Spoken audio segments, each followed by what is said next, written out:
এই বিশ্বের বিভিন্ন প্রান্তে ছড়িয়ে রয়েছে শক্তিপীঠ। এই পৃথিবীর বুকে শক্তিপীঠ কিভাবে জন্ম নিয়েছিল তা কম বেশি সকলেরই জানা। তবুও আরেকবার সংক্ষেপে শুনে নেওয়া যাক। দক্ষযজ্ঞে অপমানিত হয়ে স্বামীর নামে নিন্দা শুনতে না পেরে দেহত্যাগ করেন সতী।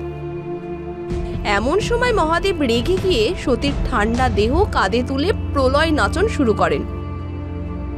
সেই সময় মহাদেবকে থামানোর জন্য বিষ্ণু তার চক্রকে আহ্বান করেন, আর সেই চক্রের ফলে সতীর দেহ খণ্ড খণ্ড হয়ে পড়ে।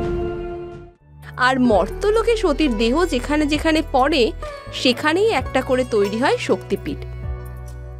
আচ্ছা, কেউ কি জানেন সতীর দেহের 51টি খণ্ডের মধ্যে আঙুল, চোখ কিংবা জিভ কোথায় পড়েছে?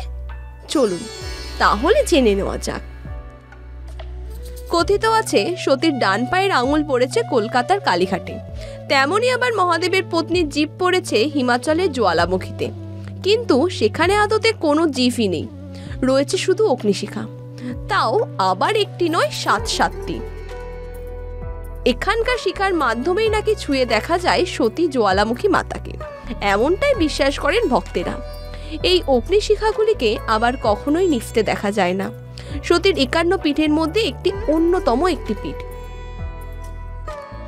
পুরাণ মতে বিষ্ণুর চক্রে যখন সতীর দেহ খণ্ড বিখণ্ড হয়ে নানা দিকে পড়েছিল, তখন মহাদেব পত্নীর জীব পড়ে হিমাচল প্রদেশের কাংড়া অঞ্চলে। সেই সময় এই অঞ্চলের রাজা ছিলেন ভূমিচাঁদ, আর একদিন এই রাজা স্বপ্নে উপত্যকায় মন্দির তৈরির নির্দেশ পান। মায়ের নির্দেশেই তিনি মন্দির প্রতিষ্ঠা করেন।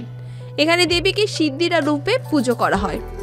এখানেই যে সত্যি শিখা জ্বলতে দেখা যায়, সেই প্রতিটি শিখাই নাকি দেবীর আলাদা আলাদা রূপে পুজো করা হয়ে থাকে। বিন্দবাসিনী, হিংলাজ মাতা, অন্নপূর্ণা, মহাকালী, মহালক্ষ্মী, মহাসরস্বতী ও অম্বিকা, এই 7 রূপে মাকে পুজো করা হয়। কথিত আছে সেই সময়ে অনেকে নাকি এই অখণ্ড জ্যোতি নেবানোর চেষ্টা করেছেন, এমনকি ঝর্ণার জল আটকে রেখে এই জ্যোতিকে ভাসিয়ে দেওয়ারও চেষ্টা করা হয়েছিল। সেই বাদ দেওয়া জলাশয়ের নাম গৌরীকুণ্ড। তবে অনেক কিছু করেও যখন অগ্নিশিখা নেভানো যায়নি, তখন সকলেই নত মস্তকে ওই মন্দিরে জ্বালামুখীর অস্তিত্ব মেনে নেন। Calcutta television network.